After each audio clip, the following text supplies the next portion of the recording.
Welcome to the Spectrum Lounge podcast, where we discuss creators of color disrupting the game in TV, film, and pop culture. I am your host, Rebecca Theodore-Vachon, and on this episode, I am joined by actor and producer Peter Kim, who stars in the Netflix original film, The 40-Year-Old Version, written and directed by Radha Blank. Welcome to the Spectrum Lounge, Peter. Thank you, Rebecca. It's such a treat to be here. Thank you. I'm so happy you have. Let me tell you something. I love this movie. I was like, I gotta have Peter on this show. I don't know how, but let me tell you, I've watched 40-Year-Old Version at least 5 times already. Stop it. I'm obsessed with this movie. I didn't get to see it at Sundance, but I Yep. did get the advanced screener, and I watched it twice. And then when it dropped on Netflix last Friday, I've watched it at least 3 more times since then. Oh, that actually like really warms my heart. Oh, This movie is really special to me. Like it's a really special project. I've been involved um, with it for years, and Radha wrote the part with me in mind, and she's so collaborative and really gave me agency and space to advocate for the character. And and that photo, spoiler alert, that photo of the high school prom photo is yes. actually my prom photo. Oh, it is you. Okay, so It then they it just put her face over somebody else's. Yeah, Is that's that? actually my childhood best friend is in the photo with me, Oh, and, wow. they just superimposed Radha's face and, Uh-huh. darkened her skin, and, Yeah. that's that. So, like, this isn't just like a regular old acting gig for me. It feels really personal, and Mhm. even, parts of Archie, I got to bring parts of my own personal story, into the character. So Mhm. it feels really, really special to me. So whenever anyone says like they've really enjoyed it and they've seen it multiple times, it makes me so happy. It does. I have to say, Archie is, like, my favorite. I love all the characters, but there's just something about Archie that I just loved, and just his friendship, the friendship between Archie and Radha. Like, number 1, it's, to see an interracial friendship between a Yeah. gay Asian American man and, Yeah. this older Black women. I mean, they're the same age, but it was just sort of like, wow, this is cool because one of my really good friends is Jake Choi. He's an actor, Oh, and sure. Yeah. Yeah. we became friends a few years ago. And he's like, I'm like, you're like my brother from another mother. Like we just have like the best. But I don't think I've ever seen that Yeah. like reflected on the screen. Well, I know you and Rada are friends. How did you two meet? I mean, it's so crazy. So we both started out in the theater in New York, and I think this was like maybe 10 years ago. I was brought on to do dialect work for one of her plays. And I don't even do dialect work, but a character in one of her plays was of Asian descent. And I think the director of it may have gone to grad school with me or something like that. So anyway, I came on board, and I love the play. Rod and I just hit it off immediately. And it was interesting while I was doing the dialogue work on it, she did she was so open to like my thoughts and my opinions about the character, and almost like even dramaturgical questions. So I Mm-hmm. felt very comfortable just kind of speaking my mind, and she really took it to heart. And then again, like a few years after that, she was working on another of her shows, which was a solo show. And again, there was a character of Asian descent, and she asked me if I would, help her with the dialect stuff. And again, I, I ended up, sharing my opinions and thoughts about the script and the character's motivation and all of that. And Mm-hmm. then, cut to like 6 years ago, she wanted to make this web series, and that's when she first approached me about the role. Oh, wow. Yeah, so Yeah. it's interesting because when she originally wrote the web series, the character of Archie was supposed to be white Mm-hmm. and probably like 24. But then Rada said she thought about me and our chemistry that we just naturally had, and how actually it would be more interesting to have two people of color navigating what it means to be successful or have success, or what that looks for each of them, and to have them be around to be the same age, so that the focus becomes their relationship, not their race or their age difference. Yeah, yeah. Like you guys have like such great on-screen chemistry because the thing I love about Archie is that he's not afraid to keep it real with Radha. Oh, oh Whether it's no. giving her a breath mint, telling her brother's like just he's just like keeping her like, listen, I'm gonna tell you like what's really going on. Yeah, I love that about him too. I mean, Mm, like I it was such a fun part to play because first of all, Archie for me is like way more confident than I am, like than mm, Peter is. And he's also way more outspoken. And something I was thinking about was, there's that big fight scene between Archie and Radha.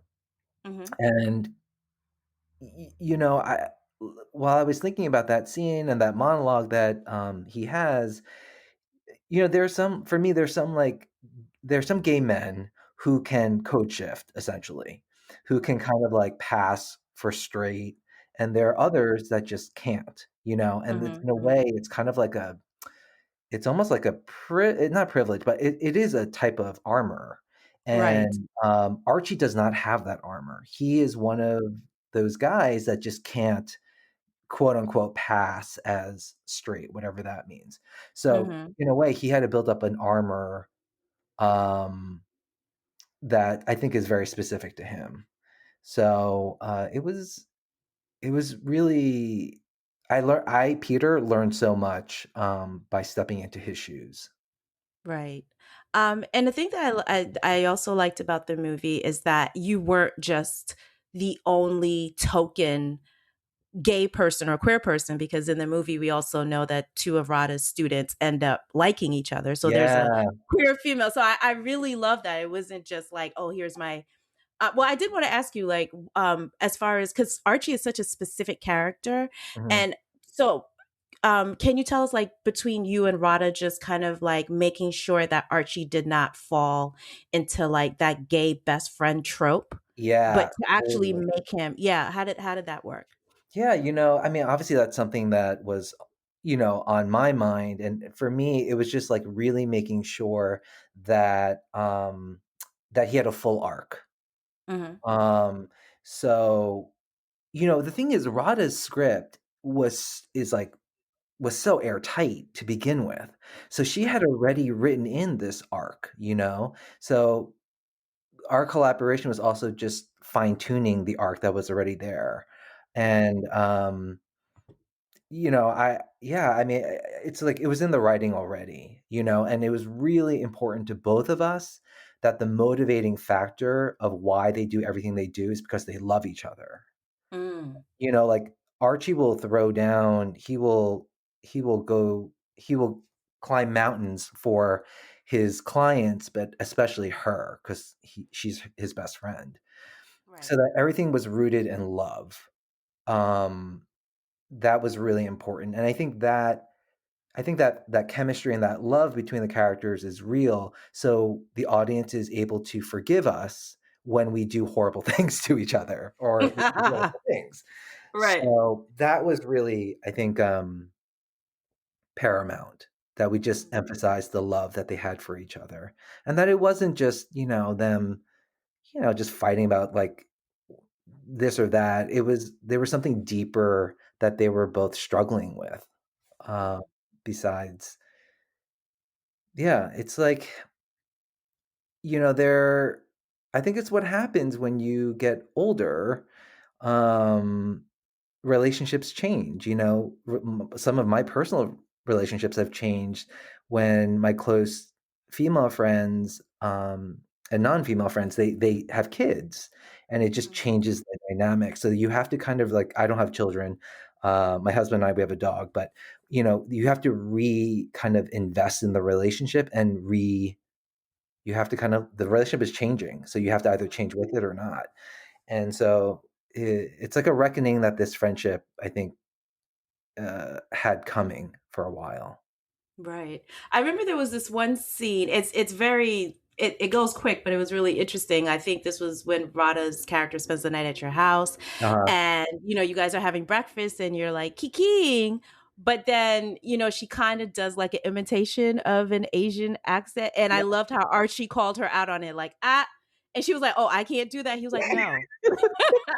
I love that. I love that because it was like, I mean, I understand, like, we talk about anti-blackness a lot, but Sure. too, like, even black people, like, we can be, um, we can be bigoted too towards other Mhm. people too, and other, oppressed or underrepresented things too. So I really appreciated that, where it was like a mental check, where it's like, yeah, like, even as black people, like, we have to be careful about how we talk about other people of color. Yeah, yeah. Was that something that you and Rada worked on in that scene? Was that something she wrote, or you added that, or? No, that was something that was in the script, and I think what's nice about that moment is, like, it forecasts that, like, we've joked like that before, that, like, she's imitated my mom before, and, like, it's not like this big, deep, like, I'm not calling her out for being racist, Yeah, it was just like this. I don't know, it's like it just for me, it told a lot of the history between them, and, um, yeah, I don't know, but it was scripted, it was definitely scripted, yeah. right. So, I mean, you have a career in working in theater as an actor and as a producer, and one of the with 40-year-old version, I like to tell people that you could take theater and swap it in for Hollywood, but particularly in Exactly. the in the theater, I mean, um, just your experience being in there, like, how did that, like, just reading those words and just what Rada was trying to say, how does that apply to your experiences being an Asian American actor, in the theater world, and particularly a gay Yeah. hearing and actor? How does that impact you? I mean, I think this movie, and it feels so relevant right now, especially, being an Asian American actor in New York. I've been in the biz for decades, and, New York City theater, all of the institutions are primarily white. Mm. And so there is racism embedded in the community and in the institutions. And so it's a relief when people can finally call it out and people are actually listening up to it. Um, and like a lot of these really big not-for-profit theaters in New York, which have like, their artistic directors who are getting paid $1 million a year in salary. My Like, goodness. I'm sorry, you're a not-for-profit, you're getting paid $1 million a year? How Like, is that working? yeah, like, one of my closest friends, I told her this, and she's like, "My mom is a certified anesthesiologist. She makes, like, Mhm. 250,000 a year, and she can kill you." Like, Wow. I just I for, like, the larger not-for-profits, they're not not-for-profit. Mhm. They're profiting, and the money's going back into, the head people who run the institutions. So, I'm happy that there is a movement right now in the New York City theater scene that is reckoning all of this because it needs to be called out. And on top of it, like, being, a producer of mainly off-Broadway theater with a company called NATCO, which is the National Asian American Theater Company. It's just like, it's a very small company. It's been around for almost 30 years. Um, and, we operate on like shoestring budgets and all of that. But it's really, it's really upsetting, to see these not-for-profits profiting so much and ultimately not serving their communities in which they exist, because a not-for-profit is meant to serve the community in which they exist. Right. So, like, if you're gonna take the tax benefits of being a not-for-profit and all that, well, then you better really put your money where your mouth is. Right. And they're the gatekeepers too, because they decide which Broadway or which plays get, Yeah, on the stage or not. Like, there's this scene in the movie where I think Archie goes to check out this play, and yeah. it is literally just two white people sitting on a stage talking about nothing. I think it was something about it was like this big dramatic Yeah, she eats red build meat. up.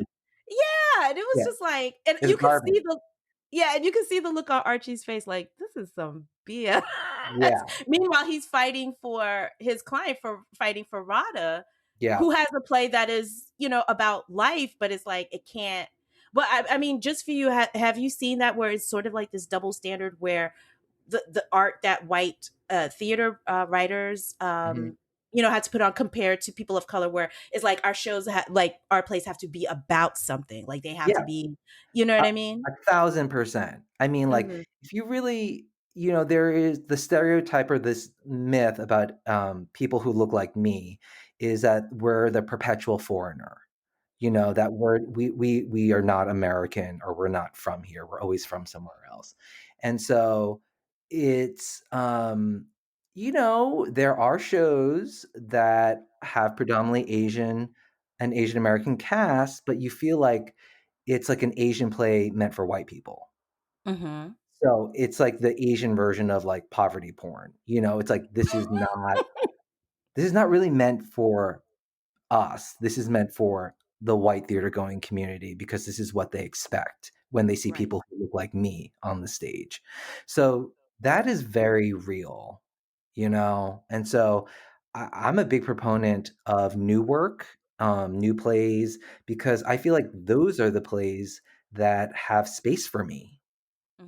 like that there are interesting characters for people who look like me, and that's typically being written by contemporary playwrights. And a lot of times, theater companies, uh, they're afraid to do new work because they're not tried and true. Right. Yeah, I think one of the things that cracked me up was the white theater producer. What was his name? Jay Whitman. Yeah, And it was like I was making a list of all the different plays that he was trying to put on. He was trying to get Rada to do, like he had like a Harriet Harry Tubman Tubman musical, musical, and then a what was it, a a all Shirley male Chisholm, a Shirley Shirley Chisholm Chisholm. musical. And I was laughing because I was like, this is the same thing that's going on in Hollywood, where it's like, Yeah, it's this idea of taking like these originally white properties and then, either putting them all women or people of color. And mhm, they actually think that that's progress or inclusion yeah. or diversity. And it's like, not really. I think, maybe like 15, 20 years ago, that was the Mhm. case. Like Right. that was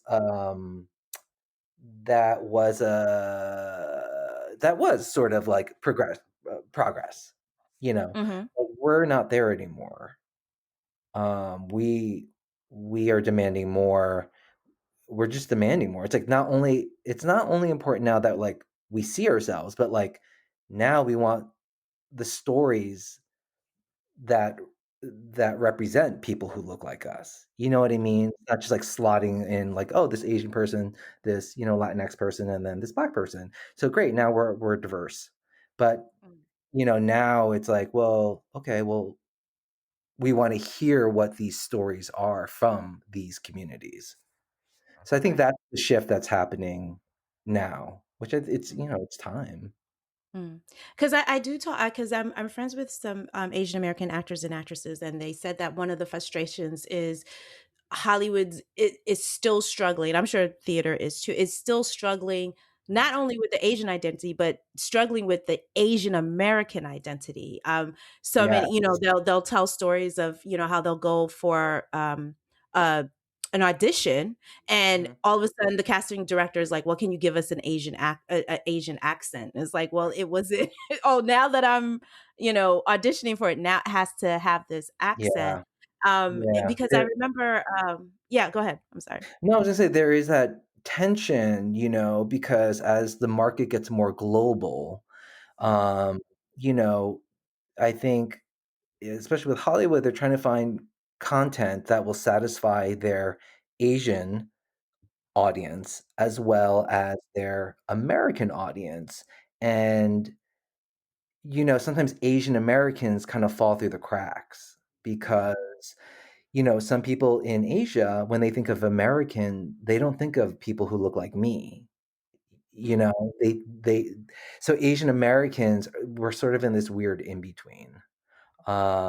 Where like we're not Asian enough for like some of the movies that, they're trying to cater to, the Asian market because sometimes there are language requirements or et cetera, et cetera. But then we're not American enough because we look the way we do.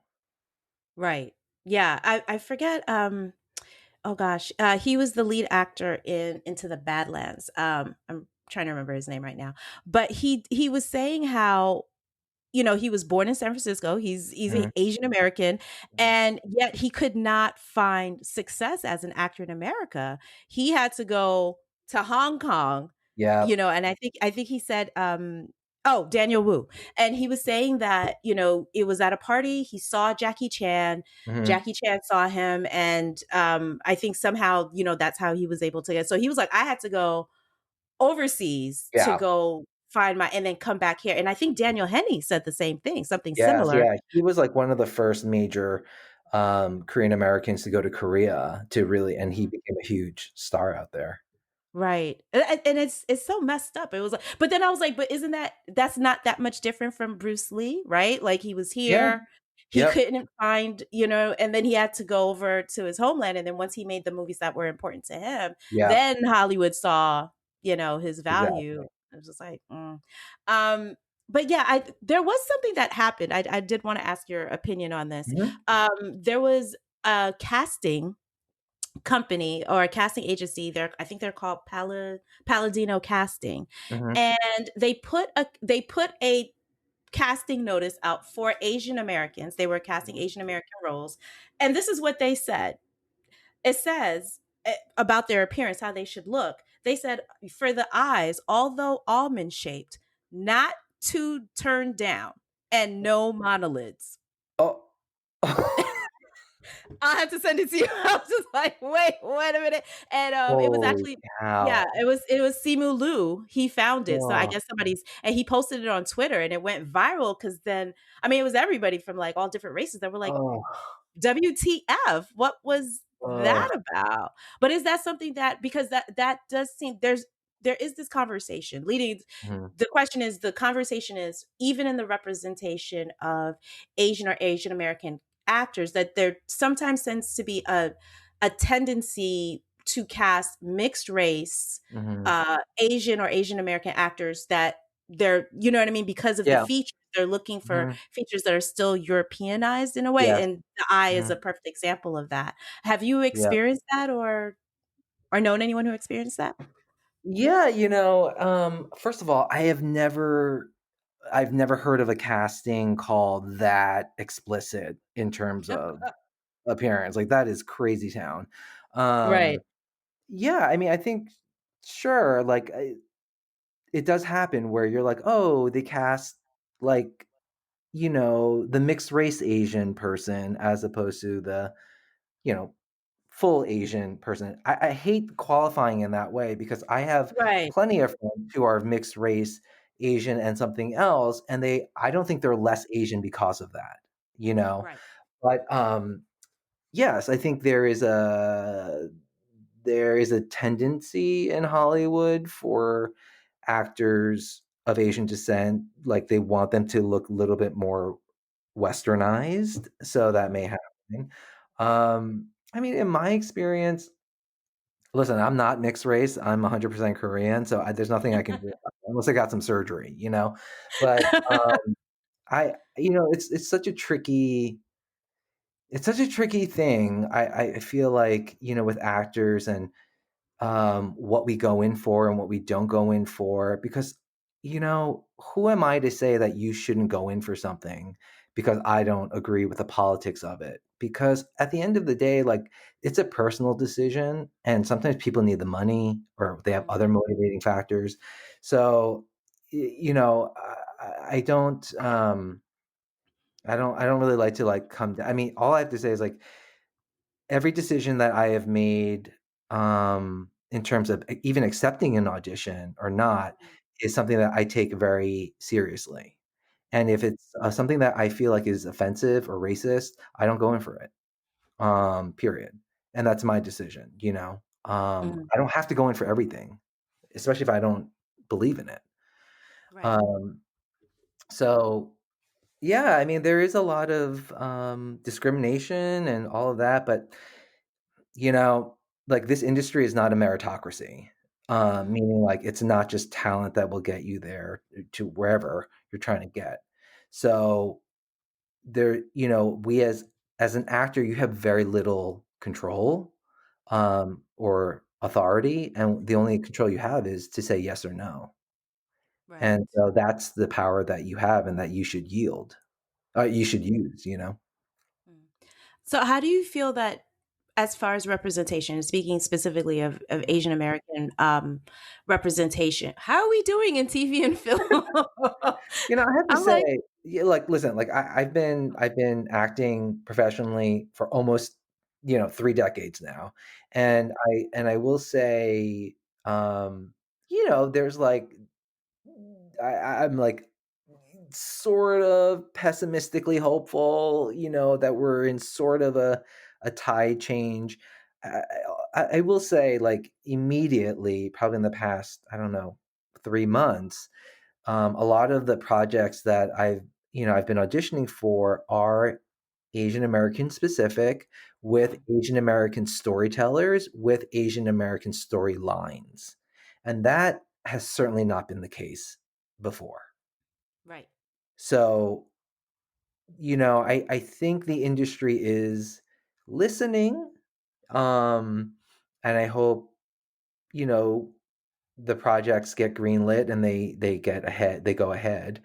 Um, so I am pessimistically optimistic that things are slowly changing, but it's been a while. Right. Well, I know the trailer for, Minari dropped a couple of weeks ago. People were going crazy, Oh and my so I god. was just like, I I was like, "Yay!" so yeah, Minari was at Sundance when we were there with 40-Year-Old Oh, Virgin, okay. and of course, like when you go to Sundance, like everything is sold out, so you can't see anything. But that Mhm. was the one movie that I was really, really dying to see, and I didn't get to see it. And Right. when I saw that trailer, I was like on the floor, like weeping. Yeah. It hit it just hit me in such a profound way, and that was like a 2-minute trailer, and I was like, "Oh my Right? god, I'm not gonna survive this movie. This movie's gonna kill me." I'm so But I like, really yeah, I'm excited for it. I'm excited for I Stephen am Young to too. see how they're I am gonna, too. yeah, Yeah, it won, like, all these awards at Sundance, and, um, I'm just so like, I'm a huge Steve Ewan fan. Like, I Mhm. can't I'm just so excited to see this Korean American specifically, this Korean Yes. American story, and, like, the grandma is so badass, I and, love like, her. oh my god, she's like a huge, K-drama star in Korea, Yeah. and, she's I was like, "Oh my god, she, like, reminds me of my grandma," like, I don't think I've ever seen that like, through a Korean American lens. So, I'm rooting for that movie, Right. along with 40-Year-Old Version, but, but that one I really can't wait to see. Yeah. Well, do you think that, because I noticed that, like, there's a rise in the interest of K-dramas. Mhm. A lot of people are, and it's Black people, it's white people, it's Latino Yeah. people, there's, like, and then also the rise of K-pop, like, with Blackpink Yes. and BTS, like, their fandoms. I'm wondering if that has an impact on how, because, is that helping, do you think, at least here in I think America, so, people. yes. Yeah. I do because, like, I have nieces, who are, like, 9 to 16 years old, and, Mhm. like, they're Korean American, and that, like, them being, like, huge BTS fans and, like, having that being part of pop culture that they're a part of and they're growing up seeing, like, I certainly never had that, Mhm. and I like, when I was that age, I would be embarrassed, actually, to be like, "Oh, I'm into this Korean pop band." Like, you would never like, you would no, like, you would never say that? So, the fact that they feel empowered by K-pop and, K-pop is totally, accepted in all these different communities, like you were saying. Same thing with K-drama. So Mhm. So I think it's part of pop culture now. So it does have an effect, and I think it is having an effect right now too, specifically in terms of storytelling. Great. Well, thank you so much for taking the time to speak with me, Peter, and It, congratulations on the movie. I thank love it. you. It was so delightful talking to you. Thank you so much. Thank you. And thank you, listeners, for listening to another episode of the Spectrum Lounge. See you on the other side.